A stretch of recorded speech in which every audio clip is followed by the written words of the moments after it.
You are listening to the Level Up Your Gaming podcast, episode 35, When Players Don't Fit Into Your Game. Today we talk about a difficult subject, when a player doesn't fit into your game. We talk about how to handle this situation by first examining the character and then looking at the player. We give examples on how to approach the situation and hopefully rectify it. Unrelated to the episode, I'd like to give a shout out to the Dungeon Masters Dojo podcast who joined us a couple weeks ago on our podcast. Bill, Scott, and Lewis were kind enough to invite us to play in a game online with them, run by the creator of the hybrid game system, Matt. The session was a blast, and we just wanted to extend our thank you. We will also be appearing on their podcast later next month, so check them out. If you'd like to participate in the discussion or leave us feedback, you can contact us at levelupyourgamingpodcast@gmail.com or find us on Facebook at facebook.com/levelupyourgaming. If you like the content and want to hear more of the show, subscribing will ensure you don't miss an episode.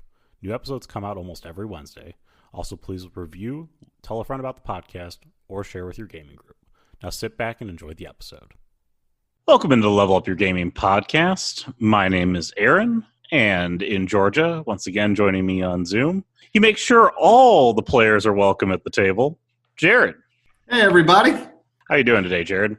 Not bad. How about you? I'm doing pretty good. It's a little dreary up here, but you probably have sunny Georgia out there. It's been intermittent. So it's downpours and then excessive heat and humidity and then downpours. And it's kind of crazy like that. But all the native Georgians are completely used to it. They're like, oh, it's just rain. Don't worry. It'll be hot in a second. And I'm like, yeah, that's the problem. I'm not worried about the rain. I'm worried about the heat and the humidity that comes after it. And they're like, yeah, that's Georgia. I'm like, I'm not built for this. I am not fucking built for this. Then you would definitely enjoy our cooler temperatures that we're in. I know. I hear it's like 67 up there. Yeah, it's nice. I mean, it's sweater weather, and I'm missing it. I know you're big into the cardigans. You're big into the sweaters. I know who you are. I got my sweater on right now because I'm in a nice, cool, air-conditioned hotel room that I keep at like 68 degrees. Jared has a frost giant. I mean, I have frost giant blood. I'm like Loki. But no, the hotel room they put me in very nice. I got a beautiful scenic view of some forest, so it's pretty cool. Nice. I'll take that any day. So what are we talking about today?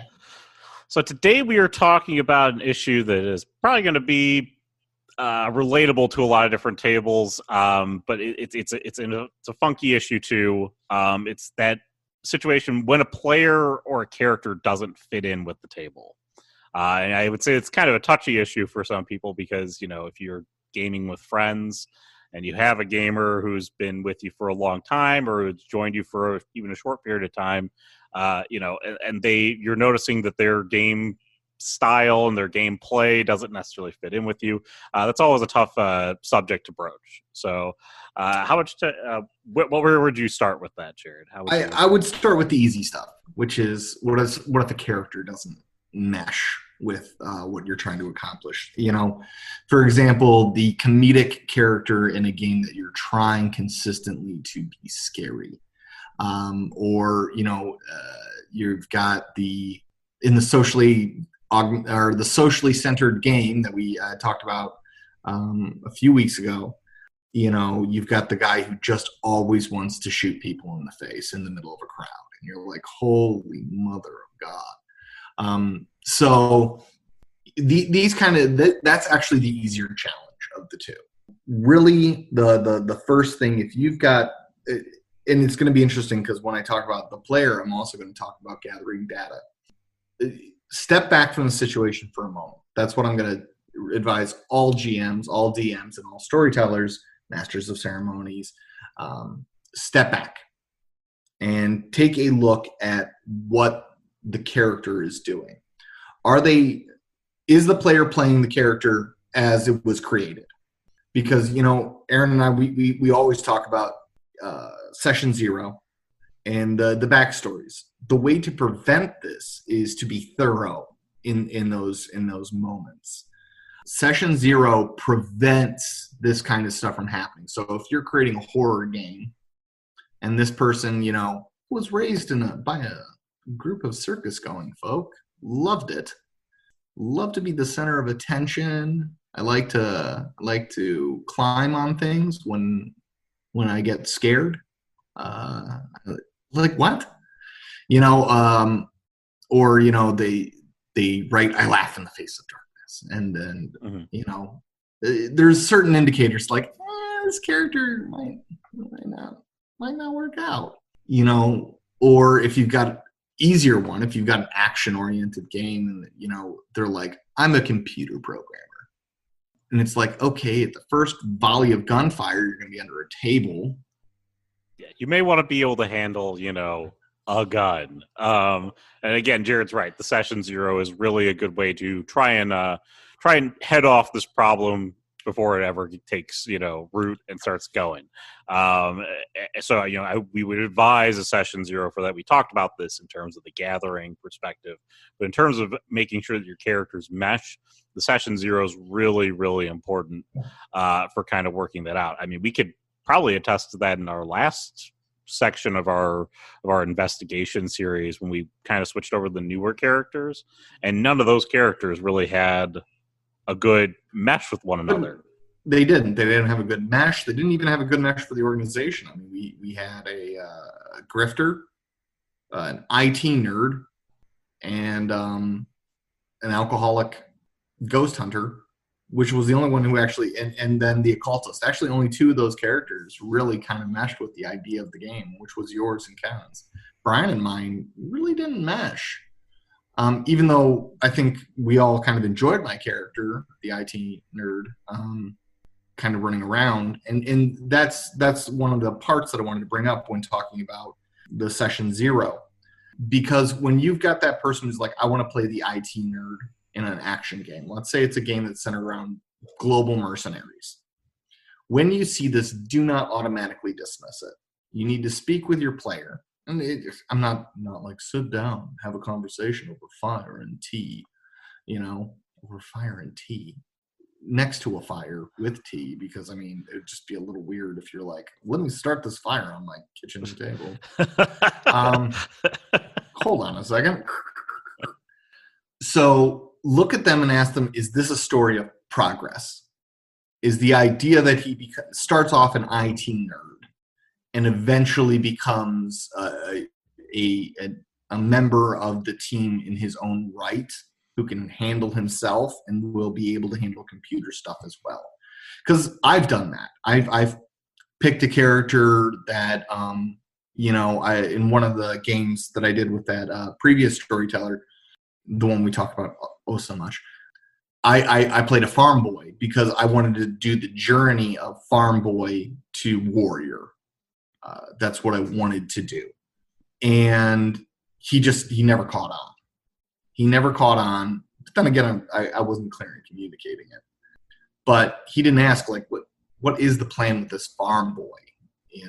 And because everyone was playing straight up like rogue, warrior, barbarian, and I was playing like civilian. So make sure it's not specifically there to create the story. Oh, I like playing the level-hearted guy or the circus clown who falls further into madness, into darkness, and begins to understand what fear truly is. So clear that, clear the air. And that's why session zero is so absolutely important. The next thing that you need to look at is when you step back from the situation. Is the character truly divergent to the storyline? Are they out of place simply because they don't have the skill set that the other characters have? For example, my character was an IT specialist. He didn't really have an investigation skill set. No, but that could be resolved by a spotlight. By a spotlight for that character, or by allowing that character. But again, in the session zero, you can sort of resolve some of that by being like, this character needs to be a little bit more tactically focused. He can still be a computer programmer, but he has to know how to handle himself in a firefight. Okay, so that in that way, you are able to then take the mental sort of character that you've created and spotlight him as a mental character through most of the story, but also make him a competent, useful fellow amongst your badass bruisers. Exactly. do you have missions where that IT guy who's working with the group of mercenaries has to hack something? Something electronic needs overriding. And we talked about spotlight moments for each one of the characters. You know, the sniper has his spotlight moment. The breacher has his spotlight moment. You know, you've got the heavy machine gunner has his spotlight moment. And then, you know, we talk about the IT guy needs his spotlight moment. Is it just you aren't giving him? It's a self-focus. It's a self-analysis. Am I not giving my player enough spotlight moments where he does fit? You know, like, oh, hey, he is really useful. Thank God we had him in Pripyat so he could shut down the nuclear reactor via his computer. That's so true that, you want to make sure that everybody, again, is getting their opportunity to kind of shine in that. We're going to have a whole podcast on that coming up, too. We've talked about those spotlight moments, but also we do need to talk about it in depth more. How to make it. Yeah, how to kind of make those spotlight moments. But the thing is yes, you're never going to know if you need that computer programmer or that person with that specialized skill to pick the right locks and get or talk to the right people and woo the right people and kind of break down the barriers that your physical characters just couldn't do. And it is your job as a GM to make sure that those players have their moments to shine, even if they don't seem to fit.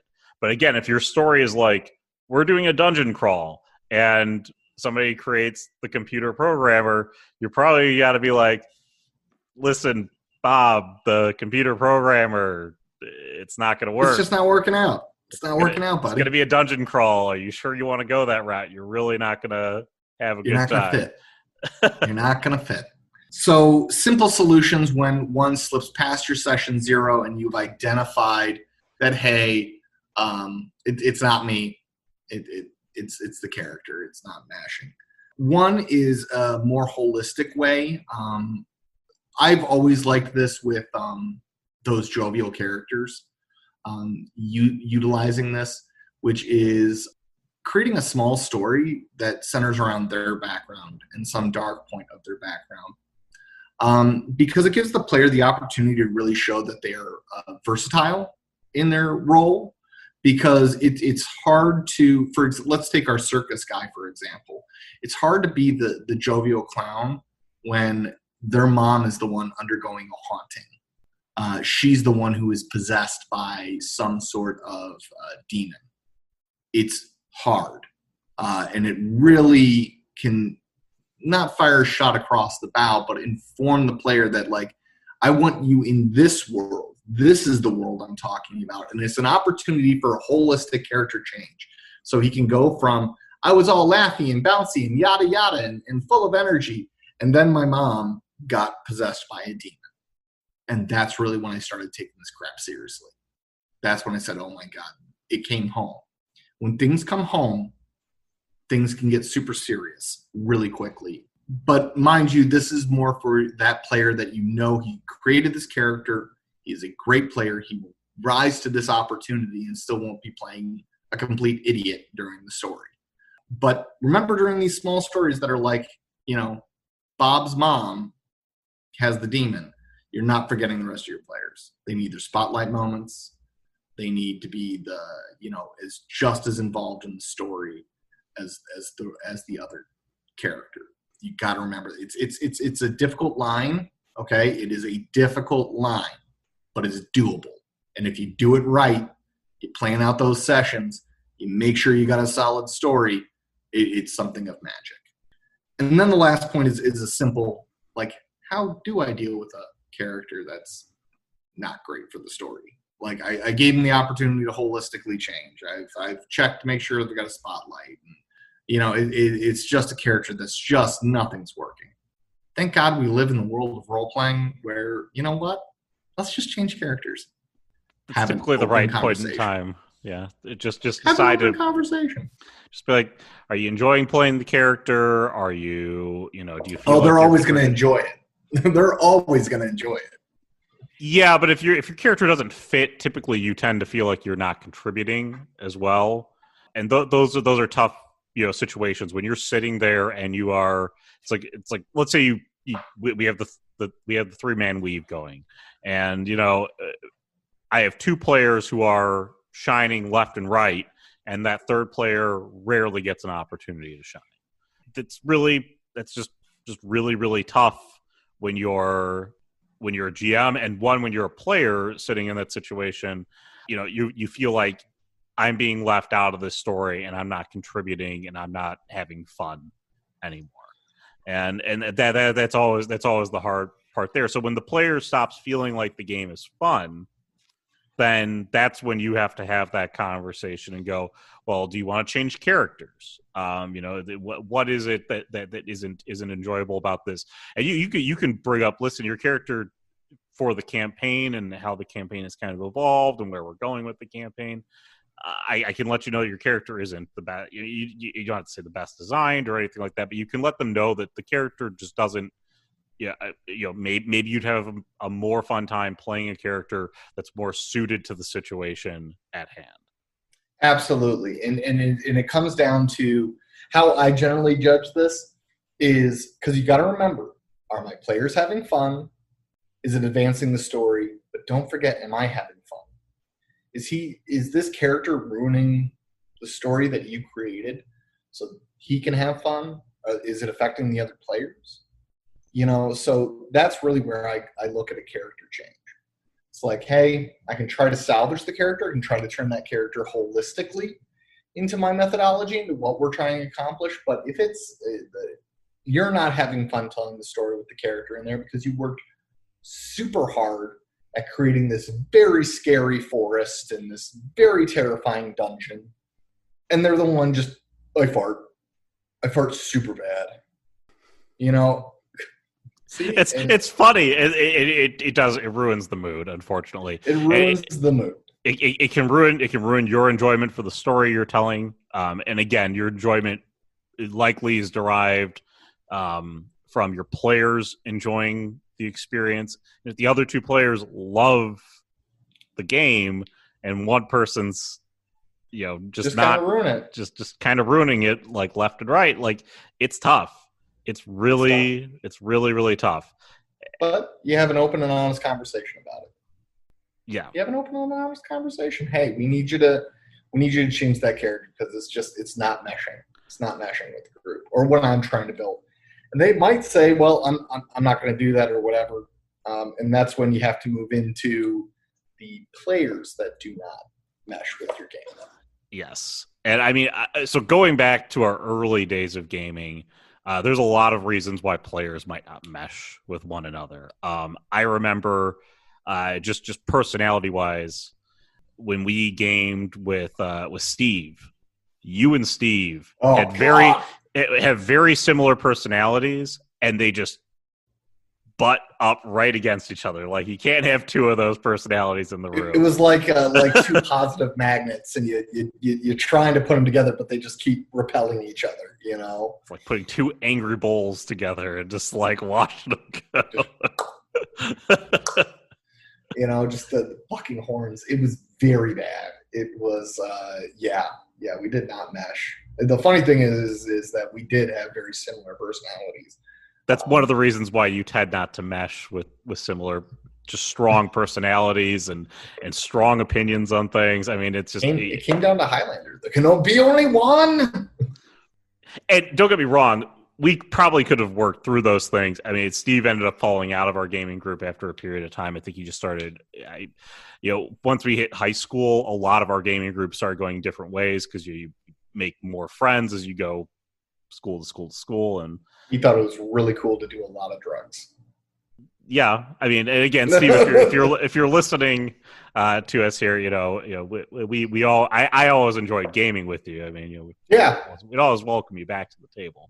But again, people go their separate ways. It was a hobby that we started doing when we were 9, and something like that. Yeah, and we hung out together for a long time, and we had 10 people at the table up through high school. And then, the people who really enjoyed the hobby stuck with it. And the people who were like, that was fun. I had a good time. They kind of moved on to different things. I mean, there's Yep. people that I know that still do the hobby with different groups. They have picked up different groups that they run with now. So, it's just again, but those personalities, your personalities just never meshed together. No, and they didn't. One of the things was you were both. I mean, in a weird way, this was a good thing, but it's also a bad thing. You were both GMs. Okay. Yes. You both wanted to be GMs. And so you both had very different ideas of how to storytell. And so he would tell a story. It would always be Jared or Steve telling the story. You never had another GM tell a story. We very rarely was there another person who told the story. And I think that I don't think you agreed with how to tell the story when you were a player and vice versa. So, and we didn't agree, when we were young. Yes. You know what I mean? That we were young, stupid, instead of collaborating and working together to build a really cool, universe. We just continually butted heads. Oh my goodness. There was a part of me that will always regret, because I hope he's doing fantastic and I hope he's doing really well. But I wonder how far we could have gone had we been collaborating rather than butting heads. It would have been way better. That would have been cool. But what to do when you have a player that's not meshing? There's two kinds of situations that you can really look at for this. There is small, and then there's big. Small things, that a player does that does not mesh with the group is worth a conversation. If they're like, Jared, every time he sits down, he just like blatantly just rips ass and sits there and giggles while we all fucking choke on his gas. The funny thing is, this is slightly a real thing. Jared has just a terrible stomach, but I can't control it is the thing. I have a condition. You have a condition. I understand. Right? I've got GERDs and other things that kind of make it happen. But if it's a small thing, it's worth a conversation. Again, just like the characters, first, number one, step back. Step back. Never, ever, ever, ever, ever try to make these big decisions in the heat of the moment. The heat of the moment is terrible because your emotions are running high. And emotions just screw up the analytical side of your brain. They just screw it up so bad. And this is coming from a very passionate Scottish guy, all right? Like, I run the emotional train. I'm on that roller coaster. I cry. It's like romantic Disney movies and stuff like that.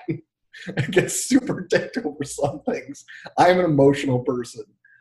So always step back and then analyze. Are your other players having a difficulty with this particular player? Because I did work with the other storyteller for so very long, he consistently welcomed people into the group. Just his was an open door policy. Come in, play with us, enjoy. And some people who came in just did not mesh. They want to tell stories about like playing the bad guys and being like, so we're gonna cut off fingers, like Yeah, that's a whole different level of not meshing. That's like fundamental philosophies in the types of stories you enjoy not meshing. And that's what I'm talking about is when you have that person who comes in and just does not mesh with the group, and it kind of stinks. But first, you want to talk to your other players. Are they making them also at that uncomfortable stage of like, this person's really not meshing? You brought in Tom, and Tom just is not. He doesn't mesh with the group. Like, he just doesn't. And the thing is with storytelling, you are a GM. You are not someone's therapist. You are not here to socially augment somebody. Okay, I'm going to change Tom. There are marriages that doesn't work. Okay, when the wife says, I can change him. You learn very early No, that you cannot change somebody's no, underlying behavior or personality. no. You're not a trained clinical therapist who can give them, cognitive behavioral therapy that will change and augment the pattern of their brain so they'll start doing other things. You can't do it. Sorry, you're just not equipped. Unless you are a storyteller and a therapist, which would just be Possible. kaboom. Like we're gonna I talk to people about the mind all day long. How cool would that be? But unfortunately, in situations like this where they're like, yeah, dude, he's not meshing, yada yada. This is such a tricky situation that I akin it to a breakup because it kind of is. Aaron, I see you're like getting ready to talk. It kind of is, yes. So again, like if it's a small thing, the first time that it happens, you have that conversation. You start saying, hey, again, even when the first time you bring it up. So let's say you approached about the character situation. The character situation is almost like approaching this next piece here, which is it's going to be awkward to have a character conversation about this. And the more that your other players start to notice that this other person isn't fitting, whether it be through the character or just their personality, they just are not enjoying the games you are telling, they're not having fun with everybody else. That's when you have to then have that conversation with the person. And any conversation that you have with a person can get really, really weird, especially when it's between friends that you've known for a long time, or if it's between people that you barely know at all. I mean, it's nobody likes to fire someone. No one likes to tell someone you can't play with us. No one likes to tell someone, hey, listen, you're doing this thing and it's really weirding everybody out. Like, no one likes to be criticized, just in general. So it's one of those really hard situations topics to approach. Again, you can do it with the rest of your table around you to try to have kind of the support of the table, sort of like an intervention. But at the same time, you're eventually going to have that conversation. And if it's small things, maybe it's like, hey, listen, we know you do this, and it really bugs Earl. Earl just doesn't like, when you. Here's a great example. With my brother, he really enjoyed a couple of drinks at game back in the day, like a beer. And then he moved up to like zombies, which is it's like a Long Island iced tea. It turns you into a zombie with alcohol. Yeah, it's like 5 or 6 shots of rum, and it's got 151 in there. I mean, it's just like, but you might as well just be drinking straight alcohol. I had to talk, and just when he was messed up, his gaming performance went down. Because my brother's a fantastic player and a great gamer and a hell of a storyteller. But when he's drinking like that, his capabilities to do it just go in the tube, just down the toilet. If he's listening to this, I still love him. I mean, I've known your brother for a very long time too. But again, to take you behind the scenes here on our gaming group, as you go, like, oh well, he's talking about having drinks with game. Like, if that's what your group does, and you like to have beers and you like to have drinks, have at you, have a good time, be merry and jovial. For whatever reason, our group never drink adopted safely. that. Yeah, our group, we never adopted it.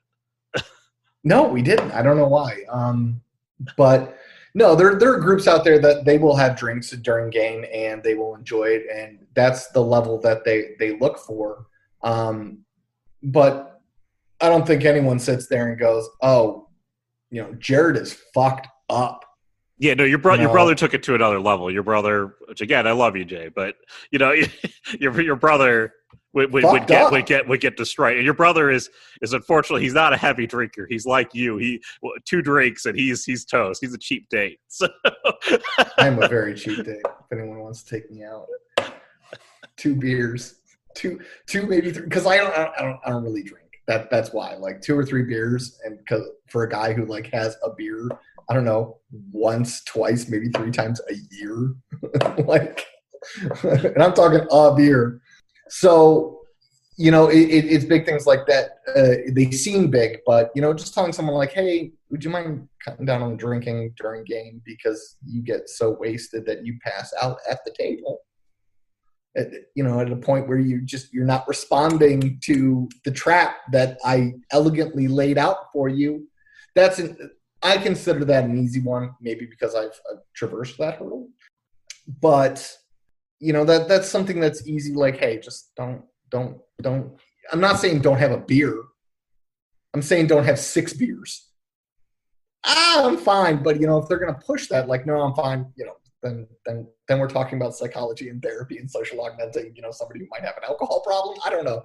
But the objective is you don't want that. You don't want I'm trying to change a person who might have an alcoholism problem in my group. You're bringing up that, hey, you seem to be getting quite drunk while we're doing this, and you are not responding well as a player, essentially. Yeah, because, like I said, I've dealt with groups where, they got drunk during game and had a blast and enjoyed it, and, I was probably in that group of getting drunk and we had a blast. But at the same regards, it was everybody, it was the whole group, and that's what we did. We were at a nice level of buzz the entire time, but nobody was like, and Jack is passed out on the couch. Shit. Well, his character and that's not leveling up your gaming. That's settling. That's settling to a level of like, oh well, Jack, he's given up his turn, so let's just keep going. What the hell happened to Jack's character? Jack, did he pass out too in the middle of a combat? But that's tough for so many different people too, because it's tough for you as a GM because you're like, what do I do with them now? And then it's tough for it's tough for the rest of your players. Like when one person isn't having fun at a table, okay, it permeates throughout the table. It does. Okay, everybody gets affected by it. Everybody notices. Nobody is oblivious to the fact that this one person is having a bad time, or if there's one person who is taking shots every 10 minutes. Okay, nobody is oblivious to the fact that person is getting wasted at your table, and it detracts from everybody else's fun. And so again, Jared had that conversation with his brother. I think your brother did adjust. Your brother doesn't game with us anymore at this point, but well, that was more just life. Yeah, but that was life. It wasn't related to the conversation. But you're going to end up having, you might end up having a conversation. You might have a player who constantly, actively ruins games. Okay, there's that. In the other group that we played in, we've talked about when a GM ruins games. Well, you have players who will actively ruin games, actively do things that could result in party wipes, actively do things, that to that effect. And you have to make a choice at that point. Am I going to let this keep happening, or am I going to have this conversation with them and be like, listen, are you not having fun? Are you not having a good time? Maybe you just need a break from us. Maybe you need a break from the table. Maybe we aren't telling the right types of stories to engage you. But again, that one player can ruin the night for everybody else at the table, unfortunately. And trust me, I've been there with the storyteller was oblivious to it.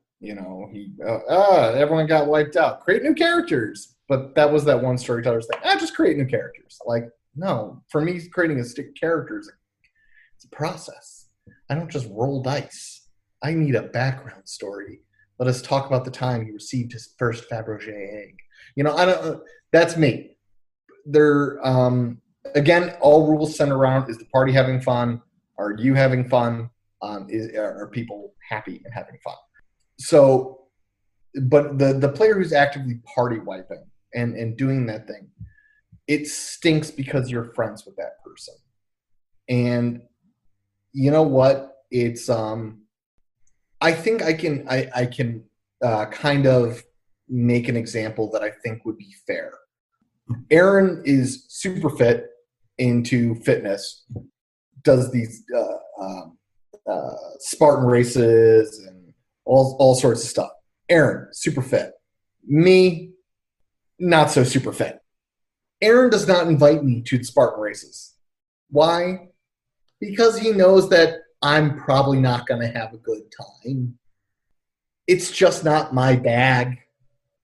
It's just the choices that you make with all your friends. You know what I mean? If unfortunately Aaron enjoys like all the other hobbies that I enjoy, like shooting and shit like that, but like if Aaron ever want to go shooting, he knows I'm the first one up. Like, let's go have some fun, but it's just like some of your friends that you're like, oh, I invite them to some of your friends that you invite to your tabletop game, but you don't invite them to your LARP because they just don't do LARP. It's just not their cup of tea. And that's kind of where it is when you talk to this person, if you have to, in fact, and I just hate saying this, ask them to leave the table or take a break from the table. Really, one of the things that you're examining is, or diving into, is this is just not an activity that you and I as friends can do together. It's just not something. You are doing things that make me enjoy it less, make the party enjoy it less. Doesn't mean we have to stop being friends. It doesn't. Doesn't mean that we can't still meet at the bar because I remember when it was Friday nights were for bars, Saturday nights were for gaming. Doesn't mean that we can't go to the same bar and still enjoy ogling the ladies or the men, however somebody's disposition lies. God bless you, no matter what your disposition lies on that. So, it doesn't mean you have to stop being friends, but you can't, just because someone's your friend, you can't let them ruin your good time. You can't let them hurt you and take away something that you enjoy just because it makes them happy. Every relationship is a connection between two people. It's a partnership, and both sides of the partnership have to bring it. You are actively making me less happy. We're cool when we're at the bar. We have a great time when we're at the bar. But on Saturday night when we game, man, you kill my night. You murder it. You dig a shallow grave in the forest and just bury my hopes and dreams. Like, just that kind of level. And they've got to understand that. And if you have a friendship, a real friendship, that person is going to understand your feelings, because all friendships are relationships. They're going to understand your feelings, and either A, they will actively make a change and say like, hey, I'm really sorry, did not know it was this way. Let me make an active change to how I played in order to increase your happiness. Or they're going to say, yeah, that's fine. Okay, cool. If there's somebody who's like, I will never change and yada yada yada, it can get messy. I'm not gonna lie to our Jared's not wrong. Again, this is akin to a breakup. Messy. It's akin to a breakup to an extent, but there are those ex-girlfriends out there that people are still friends with. Hell, my brother's still friends with one of his ex-girlfriends. I hope she gets hit by a bus, but I do. Oh, fuck her. I will say that on open air. All right? My brother deserves, and now he's got it, deserved someone who way better than her. So I hope she gets hit by a fucking bus, and he's doing better than you. See, this what makes Jared a good friend is that he's very passionate about his other friends. Yes, you step on my family's hearts, and I will end I will go 100% end you. Jared will draw the sword, and he will stand there with you. I will, thick and thin. So, but it does come to a breakup. But there's some of those breakups so that you can still be friends. You can still meet up at the bar on Friday nights and have good drinks and good times, and do what you want to do, or maybe you still enjoy a good basketball game to get each other on Thursday nights or whatever. It's just not that activity, and they have to look at it that way too. And if you want to use my example of like, hey, the podcast of the two guys I listen to, one of them doesn't invite the other one to Spartan races. Why doesn't he do that? Because the other one's fat. again, I mean, my last point kind of on this is just kind of to reiterate what you just said there is, even if you do this sort of the breakup, again, this is the extreme. You typically go through a lot of other things before you get there, which is to try to find a game that works for everyone. But if you just can't reconcile the differences at some point, you're going to have to face the harsh realities that a conversation is going to come. It's going to have to be a hard conversation that you're going to have with someone. And it doesn't mean that it has to be for forever. Like Jared said, you're still friends with that person, presumably, at the end of this, or but you'd still say, we're going to hang out for a little while. Maybe you take a break for a bit. Let me know how you feel. Maybe you want to come back, try to do something different. You can always retest the waters with somebody, after a period of time. But if they do come back, you already had the conversation with them, have an open, honest conversation with them then, but when they come back and be like, hey, remember when you left last time, you left because of blah, blah, blah, blah, blah. And, are we still doing this? Yeah, are you, can we put that behind you? We have a really good game going, all this other stuff. Like the players are willing to have you back, but you've got to make sure that, again, they fit. We talked about this in our last podcast, which is bringing a new player into your game.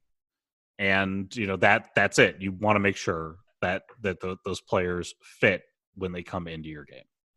Yep. If they're going to come back, welcome with open arms, but make sure that, we're not just continuing the same cycle and going to have a second round of hurt. So, that's, I think that kind of puts a button on. I think so too. So anyways, if you like the podcast, you want to get in touch with us, give us episode suggestions, or just leave us some feedback, you can contact us at levelupyourgamingpodcast@gmail.com, or follow us on facebook.com/levelupyourgaming. You could also please review, subscribe, share it with a friend, share it with your gaming group. Maybe this is something that has been agonizing your GM for quite some time. Share this episode with your GM. They can certainly send us some emails, and we'll be happy to reply about. We'll be happy to. We'll get my wife to help reply too. She'll mentor you through a breakup. She's actually a therapist. She's licensed to help people through breakups. But anyways, that's it for this week. I hope you enjoyed it. For Jared, I'm Aaron. Have a good week, guys. Have a great week, everyone.